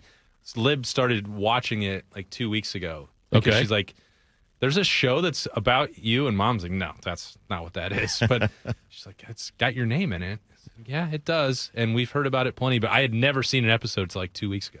We had, as a kid growing up, there was a burger chain a fast food chain called Burger Chef and Jeff. Yes. And I always wanted to go there. I have no idea what the food tasted like. I can't remember if it was good or bad, but because Jeff was in the title, got to go. I had to go. Hey, I'm Jeff. I was a kid doing that. By the way, when you first started off, What's Got You Juiced, I'd forgotten your daughter's name at first. You first said Liberty and then paused, and I thought, we're going to get political here now. No. Liberty has me juiced. That's what's got me juiced is Liberty. Yes. America. And I also think that it's important if you have a child who's active, then I think you should invest in a blue medical tent. And that way, whenever there's anything goes wrong with the kid, you just take them to the tent. You don't want people watching what's happening inside that medical tent. That's for privacy. Playground equipment today is just too safe. It's way too soft. I know. I mean, my goodness, we had the hardest steel ever, and you could climb up as high as you could go. You didn't have soft landings. It was either cement or gravel. You know what's at the bottom of those things? Life. You just branded a life is what you did. We didn't have concussion protocol. No, because you had a concussion every time you left the playground. Yes. If you've never been on a witch's wheel with a kid that's in an older grade than you've never lived life. No, that's where you learn. Mm-hmm. Those really tall metal slides in the summer. Oh, just screeching down. Yes, and just burning. Oh, now we really do sound old. But after date night, Tito, I will say, I mentioned this off the top. Speaking of concussions. Juiced for Jerry Emig to have his final home game in the Horseshoe. Going to reiterate that again. Great career. But also, I love Senior Day. They get a little bit unusual when you have Senior Day the week before the game. It's like, well, we still have football to play. Right. This team wants to go to Indianapolis after that, and they've got, they don't want to be in the horseshoe to play again next month. And then you have the college football playoff. But, for some of these guys, the journeys that they've been on after practice, we talked to Lorenzo Styles and Sonny Styles. I think the cool factor is off the charts for the Styles brothers. I'm juiced for them and the whole family. Lorenzo Sr., had that cigar after the game on Saturday night after Lorenzo scored the touchdown on the kickoff return. I don't want to – I love the stories for all of them, but the fact that you have two brothers going through Senior Day together, everything that Lorenzo and Sonny have contributed to the Buckeyes, growing up in Pickerington, living their dream, fulfilling the legacy of the family, like those two getting this opportunity together, I don't recall that I've ever had a chance to cover two brothers on a Senior Day, and they could not have been better representatives for Ohio State throughout their career. I know they're not done, but super special and juiced for the Styles family. What's Slay's got to say? You can't train toughness in November. You train it in the winter, you train it in the spring, you train it in the summer. Because when you need it, it's in freaking November. Thank you, Slags. What's got you juiced over there, Big Mo? Well, tonight I'm actually getting back behind the mic for a high school playoff game. Okay. I thought I was done for the high school season, but no, I will be adding my color commentary for the Hopewell Loudon Cary regional final. And so in Northern Ohio, I'm looking forward to that. I haven't been a color guy. I've been play-by-play for 7 years now. I haven't been a color guy in 8. So I'm afraid I'll end up talking over the play-by-play guy, but I'm looking forward to it. I used to actually do the Cary football games for years. That's where I started doing play-by-play sports, and so it's going to be fun to see that. They played earlier in the season, and Hopewell Loudon beat them handily. So it'll be interesting to see how this goes. It's up at Findlay, University of Findlay at Donnell Stadium. So it's a nice venue to go watch. Another thing, I just found this out the other day. 38 years ago this week, Teen Wolf 2 came out. Oh my gosh. Jason Bateman career killer. Well, Electric Boogaloo. Yes. Here's the thing. It was not a good movie, but it's one of those not good movies that's still fun to check out because it's it's not good, but it had some moments that were pretty good. Nothing beats the original Teen Wolf. No. I mean, you just don't get better than that. But it was actually Jason Bateman's first movie role. Yep. And the reason why Michael J. Fox did not come back was he just didn't want to go through that makeup again. It was the really? only reason. He just read the script, I think. He probably just read the script. Yes. Yeah. You want to be polite about it, though. Yeah. It's just a makeup. No, the script's great. Too much time in the chair. Yeah, I can't do that.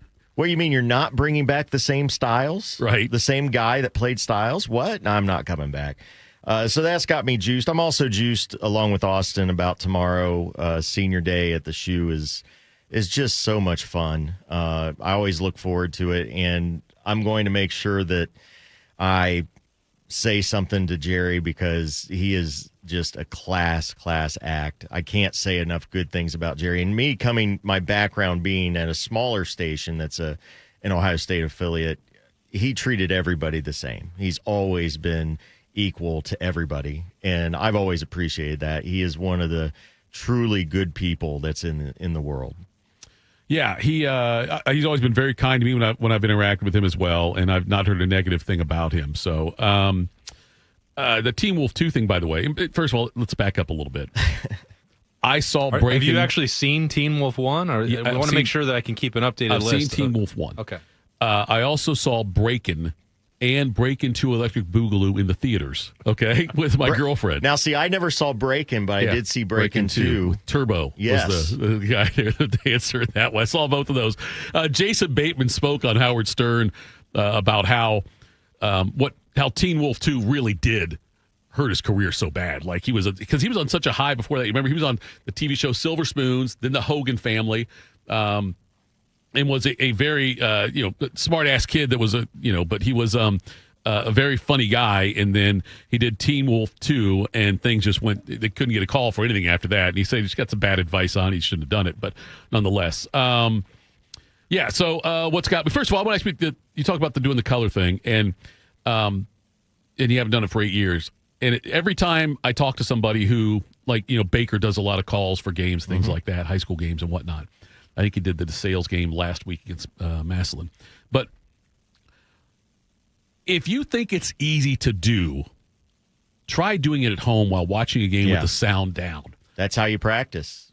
Which is something I have such a great appreciation for it after having done a few games last year for the Fan. I was awful. I remember after the first game I did, after the first game, I think I texted both Fish and Tim Hall and said, look, guys, I know you got me on for 4 more games this year. If you don't want me to do it, I understand. I was that bad. Then my dad, who's always Mr. Positive, hey, Jeff, because he listens, he's like, hey. Kind of thing. So, I got minutes went out, but I was not. No, it is such a skill because the dead air thing is what kills you. Yep. You can't have the dead air. And the first game I did, DeVere was the color guy, and we had never worked together in that capacity because I'd never called a game before. And he had to tell me after the first couple of series, hey, Tito, let me say something after each play. I want to be able to. And I was not always given the room to speak because I wasn't used to it. I was just the whole time I spent, instead of trying to watch the game and get better, was just holy crap, what did I just say? Or what am I going to say? Or what, as opposed to just letting it flow. Yeah. And it took a while. So kudos to you for doing that. And by the way, you're working the other job after this? I actually took today off. Okay, good. Because it's a long day for you. Yeah, well, I have a lot of those. Yeah. Now, next Wednesday will be my first basketball game of the season. Okay. And doing play-by-play for basketball is just, I don't even have a color guy for that because it's just so fast-paced. I have a lot of fun with it, but man, it takes about 4 to 5 games to really get your legs about you when you haven't done it for a year. Sure. But it is a skill. I still think I can improve at it over and over. I'm always evaluating. But once you do it, you just realize, at least in the high school level, it's about the kids. It's about the teams. Nobody's listening because they want to hear me. They want to hear what I have to say. Sure, right, yeah. And so as long as I get out of the way of that, that's all that matters. And once you kind of realize that, it kind of takes a little bit of pressure off. And the one day, too, I remember working, this is years ago, but when the high school state championship football games were still at Ohio Stadium for a little while there. And I remember they were Paul Keels was there. He did 2 games of high school football championships and then got in his car and went to Indy to call the Wisconsin-Ohio State game when Ohio State blew the Cardale Jones season. Game that day. But yeah, he called 2 football games. I think it was 1 or 2. It might have been only 1. But I know he's up there in the booth though next week because I was doing stuff for OHSAA at the time.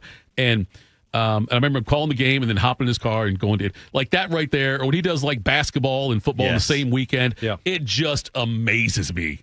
Because there's so much to know there, and people are listening in. People weren't necessarily listening to me on 97.1 The Fan to a high school game. They are listening to Paul Keel. State championship game for sure, and obviously the Ohio State game after that. He is the gold standard. He really is. What else has me juiced?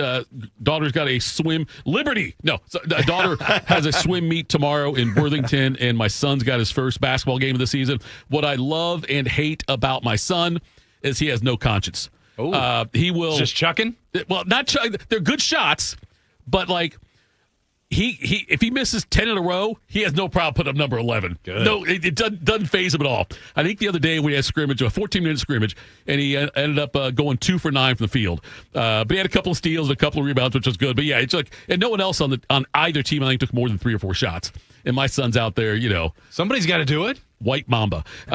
Coming up next, AJ Hawk joins us to wrap things up. Morning Juice. Hey, what's up? It's T-Bone. If you've hit your medical deductible, now's the time to see Dr. Mark Levy. Get a custom oral appliance that stops snoring and helps you ditch that CPAP and pay less out of pocket. Call 1-800-MORE-SLEEP or visit sleepbettercolumbus.com before the year ends. Hey, Columbus. It's Lorenzo Stiles Jr., Ohio State student-athlete. Football runs deep in my family. My dad played here, and now my brother and I are proud to carry on that tradition. At Monogram Homes, family matters too. They treat every homeowner like one of their own, building with care, precision, and pride. Monogram doesn't just build houses, they build homes, crafted just for you. So whether you're starting your first home or designing your dream space, Monogram Homes has got your back every step of the way. Visit monogramhomes.net to start building today. Monogram Homes, a builder you can trust. We are the keepers of the wild, America's original and most invested conservationists. For more than 80 years, we've been committed to conserving wildlife and the natural landscapes that define our nation. From rugged alpine ridgelines to peaceful tall grass prairies, we've supported the conservation of more than 36 million acres of American wildlands. Our funding has led to cleaner water, fresher air, and improved wildlife habitat. From abundant fish and waterfowl populations to robust deer and elk herds, nothing is more important than maintaining wild spaces for adventurers to explore and wildlife to thrive. We are America's hunters and target shooters, stewards of the American outdoors. America's hunters and target shooters, along with firearm, ammunition, and archery manufacturers, have invested more than $46 billion to help state fish and wildlife agencies manage and protect wildlife and wildlands across America. For more information, visit outdoorstewards.org. You know a thing or two about the moments in life that matter. You've seized those moments to embrace joy, accomplish great things, and build meaningful relationships. Is it time now to sit back and reflect on a life well lived? Maybe. Or maybe there's more to be done. Maybe this is the most important moment you've encountered yet. By volunteering with AmeriCorps Seniors, you can seize the moment, lend a hand, and get back more than you give. We connect you to local volunteer organizations with opportunities that fit your schedule and match your interests. Through AmeriCorps Seniors, you can support people in times of need and make your community stronger. You can become a companion to your older neighbors, brightening their days with friendship. You can even become a mentor for young people, serving as a role model and enriching their lives. Are you ready to seize your moment? Visit AmeriCorps.gov/yourmoment and get started today. Hey, what's up? It's T-Bone. Don't let your insurance benefits go to waste. End the year sleeping better with Dr. Mark Levy's oral appliance. No mask, no noise, just results. Hurry, deductibles reset soon. Call 1-800-MORE-SLEEP or go to sleepbettercolumbus.com today. Attack and dominate, YouTubers. You're locked into Morning Juice. Morning Juice, final segment of the program, final segment of the week. You guys know what we do now. A man with many career achievements. Leading tackler in Centerville football history. Leading tackler in Green Bay Packers history. Still afraid of Larry Knopfsinger. And the crowning achievement, the third member of the Island Boys, A.J. Hawk. A.J. Hawk joins us here now on Morning Juice. And A.J., we are not breaking news. We are not a national show. This isn't like you're doing the McAfee thing, so you can be completely honest, right? Not that you lie on the air, but I'm saying... You're accusing him of lying? No, I'm saying don't worry about being respectful. It's Michigan week right now, right? No, I don't think so. Is it? 1 week at a time. Play tomorrow. What's that? It's right. 1 week at a time, AJ. That's right. Yeah, we still got a game to play before that. So no, yeah, we can't be worrying about that yet, right? I don't know. I'm already celebrating like it's Michigan week. I don't think Rutgers poses any problem whatsoever.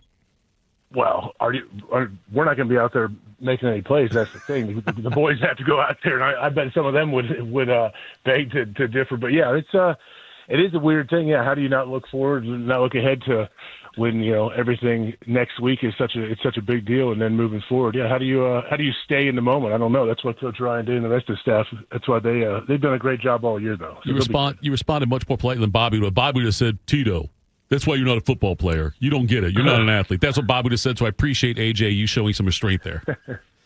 I'm trying. I mean, none of us are playing right now. It's just the guys in the field. So it's like those guys, they're the ones dealing with it. And unfortunately, fortunately, because they are so good, they make no one thinks your opponents are any good. I'm like, well, these guys are still pretty good. We just beat them by so much that you make them look like they're not a good team.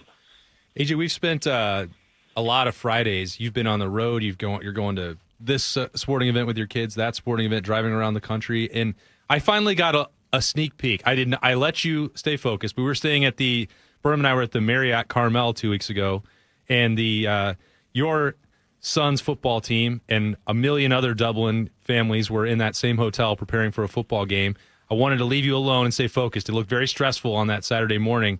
I didn't realize what kind of production, because my daughter's only 8. We haven't gotten any kind of travel ball or anything like that, but that youth competitive football was to take a team on the road like that. Now I have even more respect for when you're talking about what these weekends are like for you. Yeah, it was That's like a once a year thing, like a little tournament where they put the team together and take them to India after they practice for a few weeks. And we only had my second grader playing in that.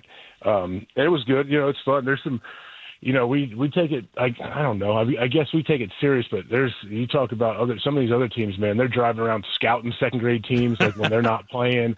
They're talking about filming practice and what they're doing. I'm like, hey, I am not that guy. We'll do whatever when we show up, and we're gonna have a plan and we're gonna do it. But I'm not sitting there. I'm not like scouting a week before our games and filming practice with a drone and going over it and all that. We're not doing that at this age. But yeah, the boys have fun, man. The kids seem to love it, and it's fun getting to see a lot of the parents actually when you do go and stay in those hotels and hang with them. Now, I did think that the parents were enjoying it on Friday night. That hotel bar, I'm not sure, has ever seen as much business as it got from that Dublin team.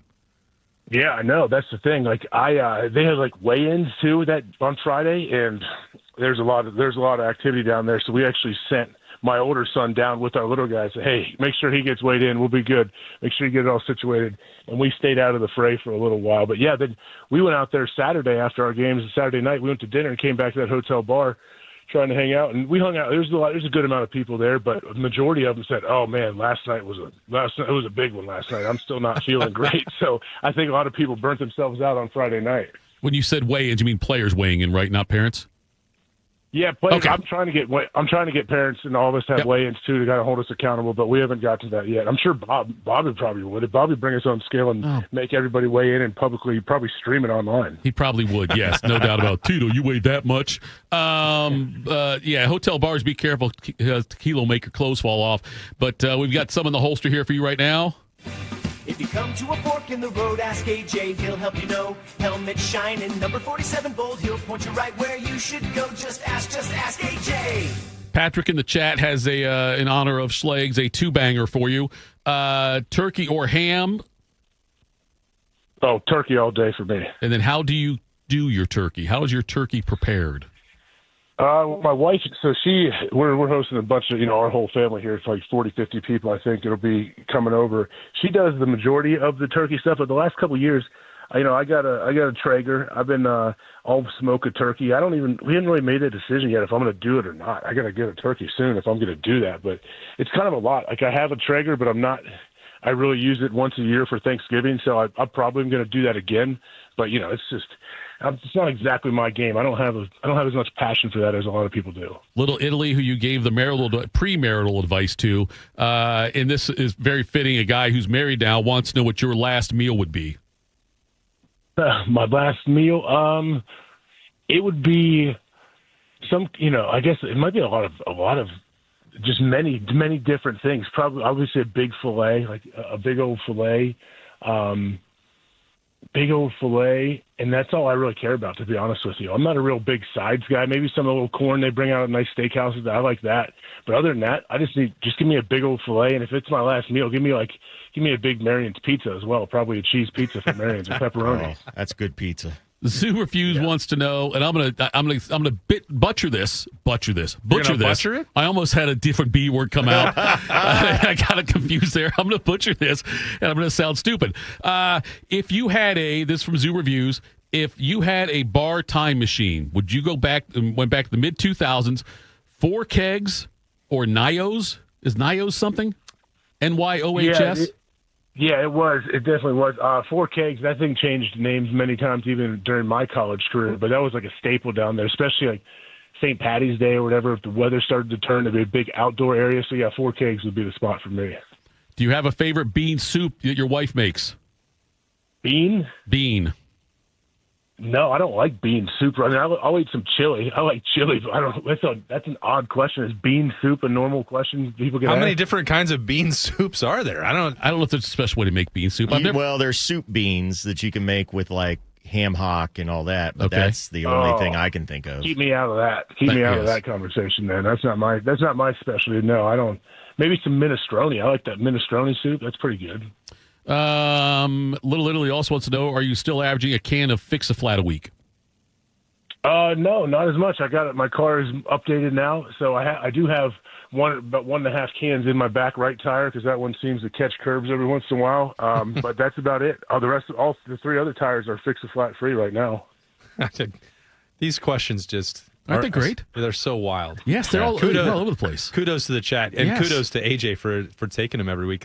Because when they call me AJ, like on a Wednesday, I can prepare because they're going to ask me about Ohio State football. You have to be ready for literally anything. I don't know if that makes it more fun for you or not. It's better. Yeah, it's easier that way. I don't have to.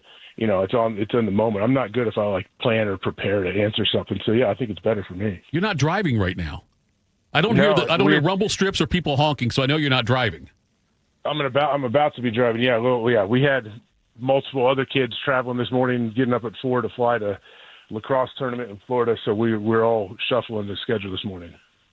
AJ, I feel like we're contractually obligated because I get asked every day about Carnell and Jeremiah. When, as a player, and you're in a situation where you might be questionable or doubtful, or you have I'm not asking what you would do with Jeremiah Carnell, but when you were dealing with injuries, we know Bob, you guys always wanted to play. But if a training staff says you might benefit from rest, like what are those discussions actually like? How does that injury sort of protocol process play out when sometimes it might be better for you to not play, but we know that you want to? Like that can't be fun to deal with. And I know you're lucky you didn't have to deal with it a ton throughout your career, but what's that like in the locker room? Yeah, it's a weird thing because I think it depends on the individual, like each player, but it depends on what you have too, like what your injury might be. Like if it's a soft tissue thing, I didn't pull many things, but I popped my calf in Detroit actually when I was playing against Bobby one year on Thanksgiving, and came back. I don't know. I think that's the one time I missed one game because of that, because I just couldn't. He couldn't run. He couldn't really move. But if it's something like, I don't know, it all depends. It feels like, say you roll your ankle or something and it's painful, but you're not going to hurt it worse most likely. You just tape it up and get out there, and a lot of guys can play, but also you got to look at where you're at in the schedule, like where you're at in the season. If you feel like, hey, they may not need me this week and we have big game next week and we have a big month coming up, then yeah, you might be more prone to sitting down. But yeah, I don't think any player that really loves football is never going to voluntarily say, oh yeah, you're good. Okay, I understand. I'll sit this one out. Let me sit this guy out. I don't care about playing. No, that's why I look at Joe Burrow's trying to come back. And people say, oh, what's going on? The season's probably over, but no, you're a football player. You want to get out there and play. If you come to a fork in the road, ask AJ, he'll help you know. Helmet shining, number 47 bold, he'll point you right where you should go. Just ask AJ. Emily wants to know, are you going to be at the game in Ann Arbor? And are you planning on attending any Buckeye playoff games? I loved what you guys did last year with the McAfee show. That was great. That you guys out there on the field during the game and stuff like that. What are those plans been discussed or decided upon for you personally for the Michigan game and then also for the playoffs? I do not believe I'll be at the Michigan game. I'm not going to go up to Ann Arbor. I'll be watching that one at home, obviously. And as far as the playoff games go, I sure hope so. We don't know yet exactly what we're going to do in our schedule, but being able to go to all the playoff games and be in person on the field was unbelievable. So yeah, I'm definitely hoping we do that again this year. And yeah, I guess we'll probably figure that out here over the next couple of weeks. What was the one play or moment that you remember most from being down there on the field for those playoff games, AJ? Man, I think, honestly, the pregame of the Tennessee game, just being there in the stadium, how ice cold it was, and then you see the Tennessee guys come out shirtless, and you just feel – and then Jack Sawyer and the boys were standing down there by the visitor tunnel just talking to all the players, and seeing some of the Ohio State fans yell at the Tennessee players running back in after warm-ups was one of my favorite things, too, because if you were in that stadium, you knew, everyone was pretty excited. There's some tension in the air, all right, something, we're about to go off tonight. And I think you felt that in pregame, and I still remember feeling that. And it was no surprise that they started out the game and then just never looked back. Yeah, it looked like Tennessee was ready to tap out after pregame. Yeah, it was nasty out there. Jeff Rimmer's middle half wants to know, does AJ mow his own lawn? I do. I got a big 60-inch John Deere zero-turn mower. I'm more of I mow now when I want to, or when I want to enjoy it, or really want to manicure a certain area of my yard. So I have my father-in-law. He has a landscaping business, plowing snow, and they mow as well. And he has guys. One of his guys uses my mower and comes and does the main stuff that I have, like it's edging. Mowing's fine, but I don't want to walk around for 3 hours with a weed whacker. Like that's what got me to turn the reins over to somebody else. Well, that's why I do what I do, AJ, and this is a smart move, is if you do it wrong, if you screw up edging and your wife takes a lot of pride in the yard, she will take it from you. I'm not allowed to edge anymore. And it's the greatest thing that may have happened to me in my life. So just a little tip there from a guy who's been married twice. Little Italy means this, I believe, with all kindness. Has AJ ever gone skiing? I'd be terrified of that hard-headed missile coming down the hill. I went skiing one time for 30 minutes, and we never even got to ride the ski lift. We stayed on the little instructional hill because we took our whole family and my youngest. He was very young, and it was an absolute tyrant. So we were there 30 minutes, and we left. So that's all. It's the only time I've ever skied, and it seems like it could be a fun thing at some time down the line that I would try. But yeah, I'll give it a shot. And then one more here. We'll get you out of here on this one. Do you, as we get further and further into this playoff, the playoff format, do you ever get angry that it wasn't around when you were playing? That there wasn't this playoff opportunity for you when you were playing? I don't know if I get angry, but I definitely think man, this would have been awesome to play in gigantic football games back to back to back like that. I also realize how tough it really is to win all those games and to go on a run and win a national championship. But yeah, it would be fun. I mean, you come to Ohio State to play in those huge games, and they're playing in these huge games over and over. I love watching them as a fan, but yeah, it would have been a lot of fun to play in these for sure. AJ, Tito, I think those guys would have preferred NIL to an expanded playoff. That's a great question. That could be our poll question. Do you think AJ Hawk and Bobby Carpenter would rather have NIL or playoffs? What's your answer on that one, AJ? I mean, I'm taking both. Can you get both? Yeah, that's both. That's what I want. Why would you not want both? Either or. Neither of them's a bad thing. I'll take them both, though. AJ, I am personally thankful for this time every week, buddy. Have a great Thanksgiving. We'll talk next week. All right, thanks, guys. I'll talk to you. That was AJ Hawk. The best. He is the best. He really is. Yeah, the Ask AJ thing, we get a lot of questions. I got one here, and I want to ask you this question here before we get out of here, Austin. And I'm not going to let you do the thing before where you dance around it. Okay. Reese and Styles or Hawk and Carpenter? AJ turned off the radio. Bobby's not listening. I think even Bobby would say what Arvell and Sonny are doing stands alone. That's about as hard as you could possibly make it. Right. Because those, we know, and we also have the benefit of, we saw what the NFL careers looked like for Bob and AJ, and we know how impactful they were at the next level, and we still would have to project that out. But what Arvell is doing right now, I mean, I don't know that I've seen or covered a linebacker who is doing the variety of things with the athleticism and frame and technique and everything that Arvell is doing right now. I think he's in the Ryan Shazier conversation for me. I thought that he was the most athletic, dynamic linebacker that I had covered at Ohio State. I think Arvell is even better. And that's also overshadowing how really good Sonny is. And it's the same thing that happened to Cody Simon a year ago when Sonny was elevating. Mm-hmm. But the two of these guys together, I mean, I think it's the best combo I've seen. The takeaway from that Big Mo we can put out on social media, Austin Ward believes AJ and Bobby could not play on this team. Thanks much for the time today. Well, they're in their 40s now. I'm taking them right now. I'm taking Arvell and Sonny instead of Bobby and AJ in their 40s. Austin, thanks for filling in. I appreciate it. Big Mo, thank you as well. Folks, have a great weekend. Hey, it's Michigan week next time we talk.